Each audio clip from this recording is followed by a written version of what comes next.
दोस्तों, gospel of Jonah YouTube channel में आप सबों का हार्दिक स्वागत है। जैसा कि हम जोसेफ के जीवन का अध्ययन कर रहे हैं, पिछले एपिसोड में हमने सुना था कि जोसेफ बंदीगृह में दो कैदियों के सपने का अर्थ बताता है और वह सपना सच होता है।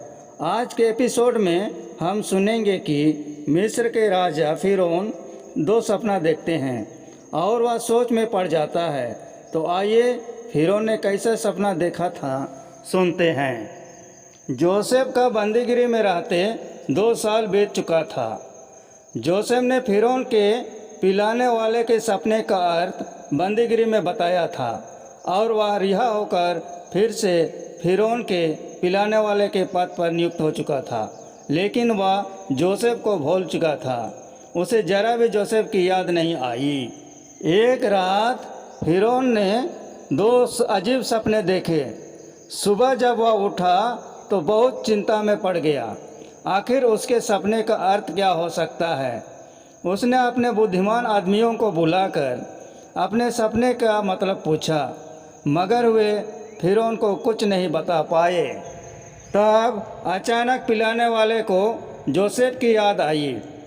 पिलाने वाले ने फिरौन से कहा, जब मैं जेल में था तब वहाँ मुझे एक आदमी मिला जो सपनों का अर्थ बता देता है। उसने मेरे सपने का अर्थ भी बताया और वैसे ही हुआ कि मुझे फिर से आपकी सेवा करने हेतु नियुक्त किया गया है।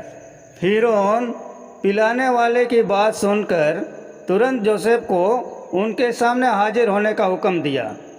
जब जोसेफ फिरौन के पास हाजिर हुआ तो फिरौन ने उसे अपने सपने बताते हुए कहा, मैंने 7 मोटी ताजी गायें देखी, फिर मैंने 7 दुबली पतली गायें देखी।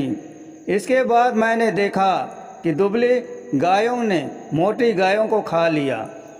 फिर मैंने दूसरे सपने में देखा कि एक डंठल में अनाज की 7 मोटी मोटी बालें निकलीं जो पूरी तरह पक चुकी थीं। इसके बाद मैंने दूसरी डंठल देखा जिसमें 7 पतली और मुरझाई हुई बालें निकली थीं। फिर मुरझाई बालों ने मोटी बालों को निगल लिया। जोसेफ ने फिरौन से कहा, दोनों सपनों का एक ही मतलब है। 7 मोटी गायें और 7 मोटी बालों का मतलब है 7 अच्छे साल। इन सालों में मिस्र में ढेर सारे अनाज होगा और 7 दुबली गायें और 7 मुरझाई हुई बालों का मतलब है अच्छे सालों के बाद आने वाले 7 बुरे साल। इन सालों में बहुत ही कम अनाज पैदा होगा। इसके बाद जोसेफ ने फिरौन से कहा, आप किसी बुद्धिमान आदमी को चुन लीजिए ताकि 7 अच्छे सालों में ढेर सारा अनाज हो, तब वह उसे जमा कर सके। इससे यह होगा कि बाद में जब बुरे साल आएंगे तो किसी को भूखा नहीं रहना पड़ेगा। फिरौन को जोसेफ की तरकीब पसंद आई। उसने जोसेफ को ही अनाज जमा करने के लिए चुन लिया। इस प्रकार जोसेफ मिस्र का दूसरा सबसे बड़ा आदमी बन गया। 7 अच्छे साल बीतने के बाद अनाज की कमी होने लगी। तब एक दिन कुछ लोग जोसेफ के पास आए। पता है वे कौन थे? वे थे जोसेफ के 10 बड़े भाई। अकाल होने के कारण कनान देश में खाने के लाले पड़ गए थे। इसलिए उसके पिता याकूब ने उन्हें मिस्र देश से अनाज मोल लाने के लिए भेजा। जोसेफ ने अपने भाइयों को देखते ही पहचान लिया, मगर वे जोसेफ को नहीं पहचान पाए। क्यों? क्योंकि जोसेफ अब बड़ा हो गया था और उसका रहन सहन और कपड़े भी अलग तरह के थे।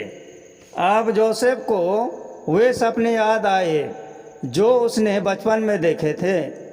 क्या आपको उसके सपने याद हैं? उसने सपने में देखा था कि सभी भाई खेत में पूले बांध रहे थे और जोसेफ का पूला सीधा खड़ा हो गया था और बाकी भाइयों के पूले झुककर जोसेफ के पूले को दंडवत कर रहे थे। दूसरे सपने में उसने देखा कि सूरज, चांद और 11 तारे उन्हें दंडवत कर रहे हैं।